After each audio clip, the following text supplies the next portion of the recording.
వివాహ సంబంధాలు చూసే పెళ్లి పెద్దలకి ప్రతి ఒక్కరికి చెప్తున్నాను. మీరు చూడాల్సింది ప్యాకేజీ ప్యాకేజీ ప్యాకేజీ కాదు. ఎవరైనా ఏదైనా సంబంధం చూస్తున్నారంటే చాలు, ప్యాకేజ్ ఎంత, ఎన్ని కోట్లు వస్తుంది, ఎన్ని ఇల్లులు ఉన్నాయి, ఎన్ని భూములు ఉన్నాయి.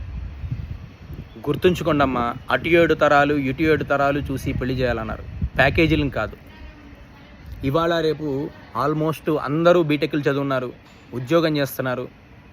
మీరు చూడాల్సింది అబ్బాయిలో అయినా అమ్మాయిలో అయినా వాళ్ళిద్దరు కలిసి లైఫ్ లాంగ్ ఉండగలరా లేదా, అమ్మాయి మెంటాలిటీకి అబ్బాయి సూట్ అవుతాడా లేదా, అబ్బాయి మెంటాలిటీకి అమ్మాయి సూట్ అవుతుందా లేదా, అబ్బాయి కష్టపడి పనిచేసి పోషించగలడా లేదా కుటుంబాన్ని, ఎటువంటి వ్యక్తిత్వం, వాళ్ళ ఇంట్లో వాళ్ళ ఫ్యామిలీ వ్యక్తిత్వం ఏంటి, మీ అమ్మాయి వాళ్ళ ఇంట్లో పోయి ఇమ్మడగలదా లేదా, వాళ్ళ ఇంట్లో ఎంతమంది బ్రదర్స్ ఆడపడుచులు ఎంతమంది, వాళ్ళందరితో పోయి మా అమ్మాయి ఇమ్మడగలదా లేదా, ఇవమ్మ చూడాల్సిందే. అంతేగాని